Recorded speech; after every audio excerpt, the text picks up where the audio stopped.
So hi everyone, welcome back to my new mini blog. So আজকে তো ব্লগটা start করছি একদম সকাল থেকে। আর এখন যা রোজের বৃষ্টি হচ্ছে, এবার বলছি সত্যি বৃষ্টিটা বিরক্তিকর লাগছে।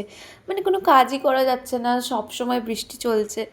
সো যাই হোক, এবার তো বিরক্তিকরই লাগছে বৃষ্টিটা। সো যাই হোক, তো আমি তো সকালে পড়ে বাড়ি আসলাম, দেন তো আমি ব্লগ করে নিই। দেন বিকালের দিকে সুন্দর করে রেডি হয়ে গেছিলাম, কারণ যাচ্ছিলাম হচ্ছে একটা ফ্রেন্ডের বার্থডে ছিল, তো সেখানেই। তো ফার্স্টেই তো এসে আমি একটা বন্ধুকে নিতে এসেছিলাম, কারণ আমি আর ও একসাথেই যাব। কিন্তু এসে দেখি এ এখনও রেডি হয়নি, এর জন্য তো আমার অনেকটা লেট হয়ে গেছে। এই যে এই মেয়েটা। সো যাই হোক, আমরা তো তাড়াহুড়ো করে বেরিয়ে পড়লাম। আর আমি এই বর্ষাতে এত লং ড্রেস পরেছি, আর তার উপর হোয়াইট। আমার ভয় লাগছিল আমার ড্রেসটাতে কোনো দাগ না পড়ে যায়। আমরা চলে এলাম বার্থডে গার্লের বাড়িতে। আর এই যে আমাদের সুন্দরী বার্থডে গার্ল, যে সুন্দর করে রেডি হয়ে গেছিলো। আর তারপর তো আমরা সবাই একসাথে গল্প টল্প করছিলাম।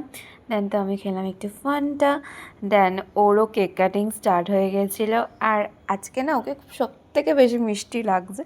সো যাই হোক, কেক কাটিংয়ের পর তো এখানে করছিল গিফটগুলো আনবক্সিং, তো সেইগুলোই দেখলাম। সো তারপর তো মেয়ে এখানে করতে বসে গেছে গিফটগুলোর সাথে ফটোশ্যুট। সো যাই হোক, অনেকটা রাত হয়ে গেছিলো, তো আমরা এখানে খেতেও বসে গেছি। দেন তো আমাকে বাবাই আনতেও বসে গেছিলো।